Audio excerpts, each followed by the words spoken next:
80 minute, 8 लोग और एक एग्जाम। मगर चौंकाने वाली बात यह है कि इस एग्जाम में कोई भी सवाल मौजूद नहीं है। तो फिर आखिर इन्हें करना क्या है, आइए जानते हैं। तो आज हम बात करने वाले हैं साल 2009 में आई मूवी द एग्जाम के बारे में। पर वीडियो में आगे बढ़ने से पहले मेरी आपसे एक छोटी सी रिक्वेस्ट है कि अगर आपको ये वीडियो पसंद आई तो इसे लाइक कर दीजिएगा, और अगर चैनल पर पहली बार आए हो तो सब्सक्राइब करना ना भूलिएगा। इसमें आपको ज्यादा समय नहीं लगेगा, पर इससे मुझे बहुत मोटिवेशन मिलती है ऐसी ही और वीडियोस बनाने के लिए। So now with that being said, चलिए चलते हैं अपने एक्सप्लेनेशन की तरफ।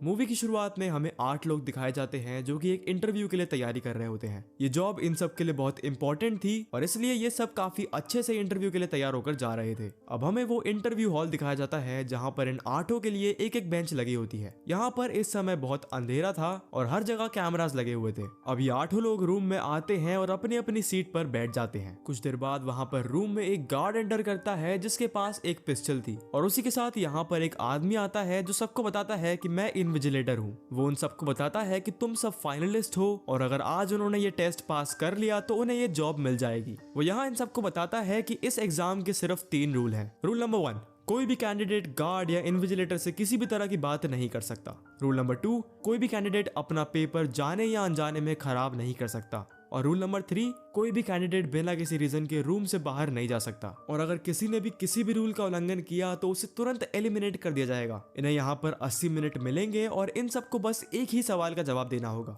फिर इन्विजिलेटर उनसे पूछता है एनी क्वेश्चंस, और ये पूछकर वो वहां से निकल जाता है। अब जब सब लोग अपना पेपर पलटते हैं तो वो देखते हैं कि उनका पेपर एकदम खाली होता है। अब ये सभी लोग यहाँ पर बहुत कंफ्यूज होते हैं और एक दूसरे को देखने लगते हैं। कुछ देर बाद हम देखते हैं कि उनमें से एक लड़की जिसका कैंडिडेट नंबर 2 था, वो अपने पेपर पर लिखने लगती है कि क्यों उसे लगता है कि वो इस जॉब के लायक है। मगर वहां का गार्ड उसे ये करते देख लेता है और तुरंत ही उसे रूम से बाहर निकाल लेता है। अब समय बीतता है और किसी को कुछ समझ नहीं आ रहा था। तभी कैंडिडेट नंबर 5 ये बात सोचता है कि इन्विजिलेटर ने उससे या गार्ड से बात करने से मना करा है, तो ये लोग आपस में तो बात कर ही सकते हैं। वो ये बात सभी लोगों को बताता है और कहता है कि अगर हमें सवाल ढूंढना है तो मिलकर ढूंढना पड़ेगा। वो ये बोलकर अपनी सीट से उठ जाता है और वहां का गार्ड उसे एलिमिनेट नहीं करता, जिसका मतलब इसका अनुमान बिल्कुल सही था। फिर कैंडिडेट नंबर 5 कहता है कि हमें एक दूसरे को निकनेम्स देने चाहिए जिससे हम कम्युनिकेट भी कर पाएंगे और हमारी आइडेंटिटी भी रिवील नहीं होगी। तब ये कैंडिडेट नंबर 1 को डेफ नाम देता है क्योंकि उसने अभी तक ना इनकी बातें सुनी थी और ना कुछ रिस्पॉन्ड किया था।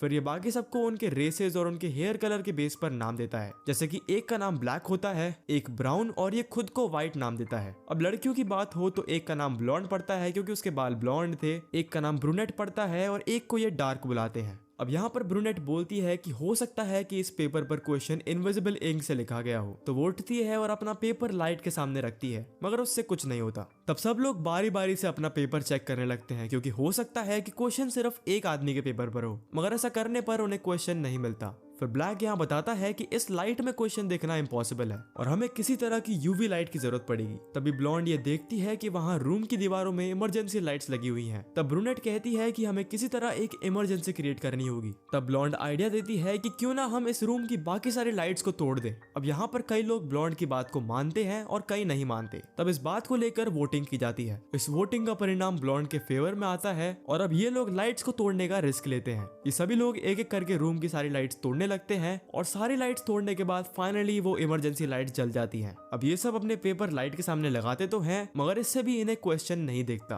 तब ब्रूनेट यहाँ पर देखती है कि इन लाइट्स के नीचे भी एक लाइट की लेयर है। तब वो सबको बताती है कि हो सकता है कि इसके नीचे वाली लाइट में क्वेश्चन दिखे। तब वहाँ की लड़कियां अपनी हील्स निकालती हैं और ऊपर की लेयर को तोड़ देती हैं और फिर वहाँ पर रेड कलर की लाइट जल जाती हैं, मगर इस लाइट से भी कोई फायदा नहीं होता और इन्हें क्वेश्चन अभी भी नहीं दिखता। फिर व्हाइट कैंडिडेट नंबर 2 का पेपर उठाता है और कहता है कि हम इस पेपर पर एक्सपेरिमेंट्स कर सकते हैं क्योंकि जिसका ये पेपर है वो ऑलरेडी एलिमिनेट हो चुकी है। तब व्हाइट उस पर पेंसिल से शेडिंग करता है, मगर उससे भी क्वेश्चन नहीं मिलता। फिर वो इस पेपर को 4 हिस्सों में बांटता है और उनमें से एक हिस्से पर यूरिन कर देता है, मगर पेपर गीला होने पर भी इन्हें क्वेश्चन नहीं दिखाई देता। इस मोमेंट पर रूम में सब व्हाइट से बहुत परेशान हो जाते हैं और व्हाइट ब्लैक से बहस करने लगता है कि तभी अभी तक शांत बैठा डेफ अचानक से रोने लगता है। सब लोग उसके पास आते हैं और देखते हैं कि डेफ फ्रेंच में कुछ बोल रहा था। तब डार्क समझ लेती है कि वो क्या कह रहा है और सबको बताती है कि डेफ कह रहा है कि इस एग्जाम से बस तुम्हारी पहचान हो रही है, कुछ देर बाद ब्राउन यहाँ पर कहता है कि उसे लगता है कि ये एग्जाम के नाम पर हमारा फुद्दू काटा जा रहा है और इस कंपनी के बोर्ड मेंबर्स ने हम पर सट्टे लगा रखे हैं कि कौन लास्ट तक टिकेगा।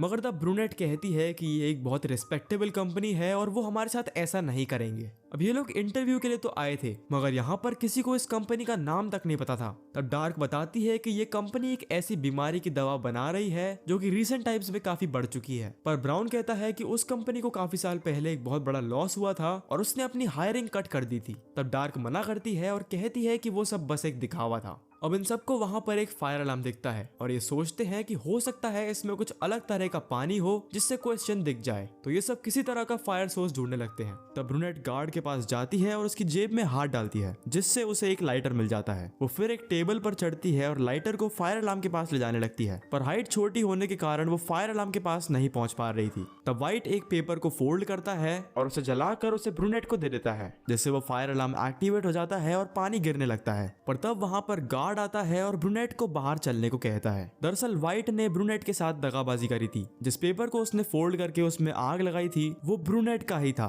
और अब ब्रूनेट भी यहाँ से एलिमिनेट हो जाती है। फिर हम देखते हैं कि व्हाइट की ये हरकत देखकर ब्लैक को बहुत गुस्सा आता है और वो उसकी तरफ बढ़कर उससे बोलता है I will punch your lights out. मगर तभी रूम की सारी लाइट्स बंद हो जाती हैं। किसी को बिल्कुल समझ नहीं आता कि ये क्या हुआ। तब ब्राउन सबको बताता है कि ये रूम वॉइस कंट्रोल्ड है और जब ब्राउन बोलता है लाइट्स ऑन तब सारी लाइट्स वापस चालू हो जाती हैं। तो मतलब इन्होंने इतनी मेहनत फालतू में करी। बट एनीवेज यहाँ ब्राउन इन सबसे कहता है कि अब जो भी बोलो सोच समझ के बोलना। कि तभी डेफ वापस रोने लगता है। तब व्हाइट उसके पास जाता है और बेचारे को बहुत बुली करता है और अंत में वो उसी के हाथों से उसका पेपर फटवा देता है और फिर डेफ भी यहाँ से एलिमिनेट हो जाता है। तब ब्लैक व्हाइट की इस घिनौनी हरकत पे उसे बहुत सुनाता है पर व्हाइट इसको लेकर बहुत प्राउड था और इन सबसे कहता है कि तुम्हें मेरा शुक्रिया अदा करना चाहिए क्योंकि मैंने इस रूम में कंपटीशन और कम कर दिया। तब व्हाइट ये भी कहता है कि मुझे क्वेश्चन का पता लग गया है और मैं किसी को उस बारे में नहीं बताऊंगा। मगर तभी ब्लैक अपना आपा खो देता है और व्हाइट को एक जोरदार पंच मारता है और एक ही घूंसे में व्हाइट बेहोश।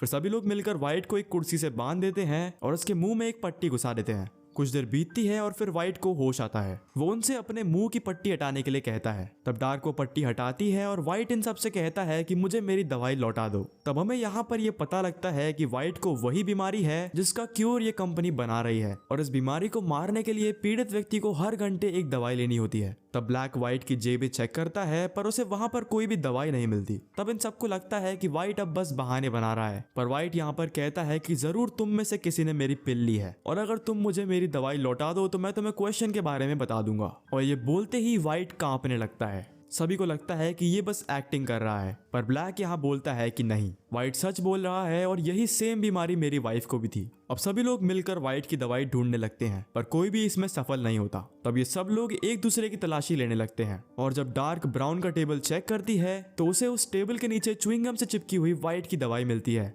अब वो व्हाइट के पास उसे वो दवाई खिलाने जा ही रही होती है पर तब ब्राउन अपना हाथ मारकर वो दवाई को वहां से उड़ा देता है और वह दवाई सीधा एक छोटी सी नाली में जाकर गिरती है। अब ये देखकर डार्क बहुत घबरा जाती है और वो कैमरा में देखकर इन्विजिलेटर से हेल्प मांगती है पर क्योंकि उसने रूल ब्रेक किया था उसे तुरंत एलिमिनेट कर दिया जाता है। अब ब्लॉन्ड अपनी हेयर पिन निकालती है और जैसे तैसे उस ड्रेनेज में से व्हाइट की दवाई को निकालती है और यहाँ पर व्हाइट की जान बच जाती है। फिर जब व्हाइट को थोड़ा थोड़ा होश आने लगता है तो सब उससे पूछते हैं कि अब बताओ क्वेश्चन क्या है। तब व्हाइट इन सबको बताता है कि असल में कोई क्वेश्चन है ही नहीं और ये लोग उसे ही हायर करेंगे जो सबसे लास्ट तक यहाँ पर इस रूम में टिकेगा। और ये बोलकर वो सीधा भागता है गार्ड से गन लेने मगर बीच रास्ते में ही ब्लैक उससे वो गन छीन लेता है और उस गन को व्हाइट पर तान देता है। पर व्हाइट वापस उठता है और ब्लैक से वो गन वापस छीन लेता है। तब व्हाइट को पता लगता है कि ये गन सिर्फ गार्ड के फिंगरप्रिंट की मदद से ही चलेगी। तब वो गार्ड की उंगली उस गन के ट्रिगर पर रखता है और वो एक्टिवेट हो जाती है। पर वो गन ब्लैक पे पॉइंट करने की जगह ब्राउन पर पॉइंट करता है और बोलता है कि अगर गोली नहीं खानी तो रूम से निकल जा।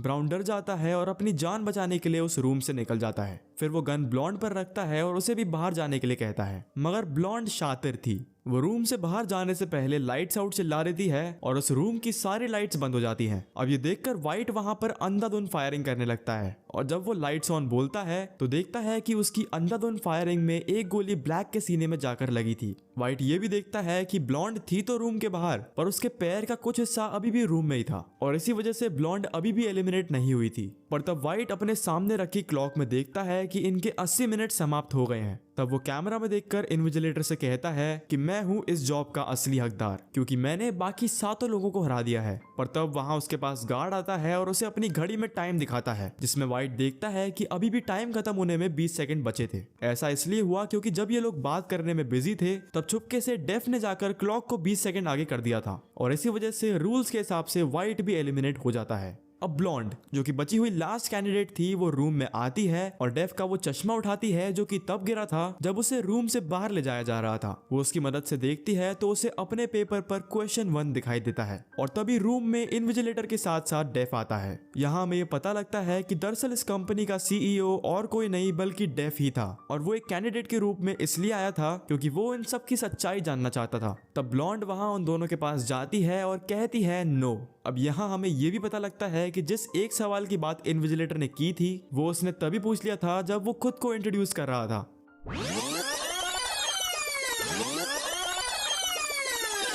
फिर इन्विजिलेटर उनसे पूछता है एनी क्वेश्चंस, और इसी का जवाब ब्लॉन्ड नो दे देती है, और इन्विजिलेटर ब्लॉन्ड से कहता है यूर हायर्ड।